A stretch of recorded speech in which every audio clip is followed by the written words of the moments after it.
It is said that money makes the world go around, and it's no different in the post-apocalypse. But surely there isn't any use for dollars and bills and collections of coins when there is no government to speak of, you might remark. That is true, and in the zombie-filled world of State of Decay 2, government notes no longer are used by the remnants of humanity. What they want to get rich on is influence.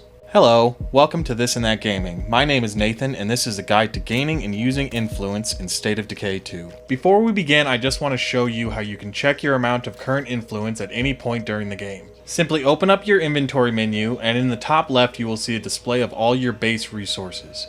Influence is shown here as a star inside a circle. Let's start with a question. What is influence? Influence is, in simple terms, the money of State of Decay 2.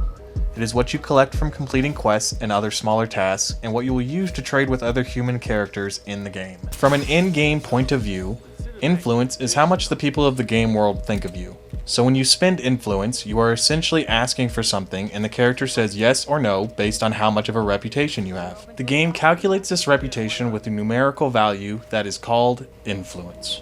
So, you have an idea of what influence is, but I haven't said why you should want it.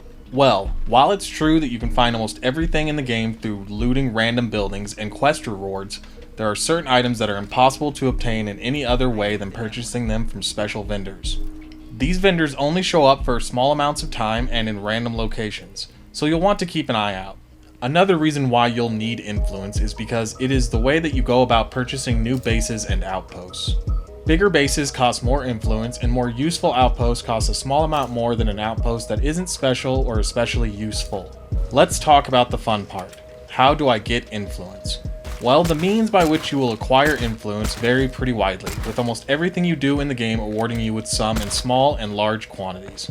The first and most obvious way to get influence is to simply kill zombies. The amount of influence you'll get for doing this is as follows. You will get 5 influence for every 10 normal zombies you kill. This is by far the least effective way to get a hold of a lot of influence, but since you will kill a lot of these guys over the course of the game, you'll find that it adds up without you really noticing. You'll also get 10 influence for killing hordes. It should be noted that only a group of zombies designated as a horde by the game will count. A large group of zombies that doesn't have a horde symbol on the map won't count. For screamers, you will be awarded 5 influence for a successful kill regardless of whether or not they have already alerted the masses. 1 bullet for 5 influence is a sweet deal. Bloaters will net you a clean 10 influence for a kill. Now, since bloaters are prone to killing themselves in a lot of cases, it is important to note that you need to be directly responsible for the bloater's death to get the reward. Ferals are getting up there at 25 influence a kill. Since ferals are, without a doubt, the most dangerous of the undead to go up against, this one is tricky. Hunting them down with a good ranged weapon is your best option, as it won't give them a chance to turn the tables and hunt you instead. Juggernauts are where the money is at, with each kill netting you a squeaky clean 50 influence. Considering these guys are pretty tough to take down, only consider farming them for influence if you have a lot of experience fighting them. Take them down when you have to, otherwise just live and let live with these flesh tanks. Plague Hearts will also give you a good dose of influence, but it's hard to say exactly how much. Let me explain. When you kill a Plague Heart, you will also kill all surrounding Plague Zombies. So, while you'll get 100 for the heart, you will additionally get influence for all the zombies that die as a result of the heart dying. Expect anywhere between 45 to 75 additional influence from killing a heart. Maybe a little more depending on how many zombies spawn in as you attack it. Now we'll move on to influence gained through quests and minor objectives. For depositing a rucksack, you will get 5 influence. This one is kind of the same as killing basic zombies. It's not a lot, but it'll add up as you play through the game without you really noticing. For finishing a survivor quest, you will get 50 or 100 influence, kind of basically depending on how difficult the quest was to finish. You can also sell any goods that you aren't using to traders and friendly enclaves that you will find around the map. There are too many items to sell for me to go into specifics about prices, but in general, weapons and facility mods sell for a lot more than most everything else. Additionally, there are certain items called luxury items you will find while looting that are really only useful for selling. You can identify these items by their description. In the item details at the top, it will say luxury item. In italics on the bottom of the description, you will see words like high trade value or extraordinary trade value or something to that effect. This tells you in one word how valuable that item is to traders. Keep these items on you when you are going to see a trader so you can sell them for some quick influence. Alright, let's talk about using all that influence for cool stuff.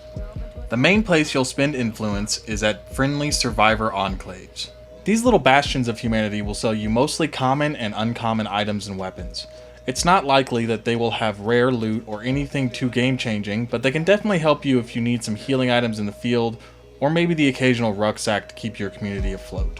The next most common place you'll spend influence is with timed trader missions. These have a chance of appearing on the map at all times, and you'll get a radio message alerting you to their presence. They carry mostly uncommon items and rare items and can spawn in any building on the map, even weirdly inside infestations or plague hearts. The catch is you only have 30 minutes to get to them with your goods to sell and make some choicey purchases before they will leave the map, so don't forget to pay attention to when they show up. The next most common place that you will be spending most of your influence is the rare goods traders. These guys spawn in very much the same way as the last merchants we discussed.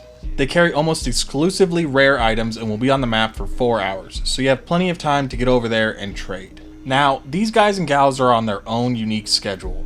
They only spawn in on real world weekends, so don't expect any to appear on your map Monday through Thursday. They only show up Friday through Sunday. Lastly, there's the bounty system, which I won't cover here because it really deserves its own video.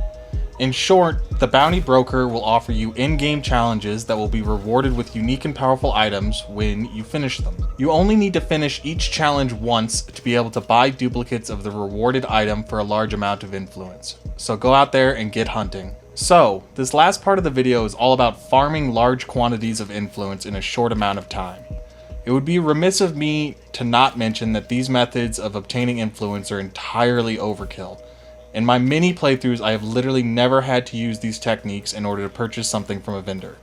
At the same time, being rich is fun, so here are a few tips for farming influence.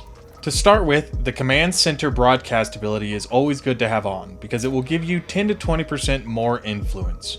10 to 20% doesn't seem like a lot, but considering the amount of zombies you will kill and objectives you will complete in each session, this will add up pretty quickly. Maybe even go special zombie hunting while it's active to really get the most out of the increased gains. By far the best method for farming influence is to farm plague hearts for samples, as this will allow you to make bulk plague cures. These bad boys sell for 500 influence a pop and get gradually easier to make as more days pass and the number of plague zombies in the world go up. This is a lot like killing zombies for influence. One sample doesn't seem like a lot, but if you pick up every single one you find, you will be surprised how many you end up having. The bulk cure also requires some of the medicine resource to make, so be sure to keep an eye out for rucksacks of medicine, or if you have the supplies, just make some medicine resource at base. With that, I'm going to wrap up the video. Hope you got all the information you need to get rich in State of Decay 2. If you have any questions, make sure to drop them down in the comments, and if you found the video helpful, why not like and subscribe for more guides like this and other gaming videos. My name is Nathan, the channel is This and That Gaming. Thank you for watching, and I'll catch you next time. Bye!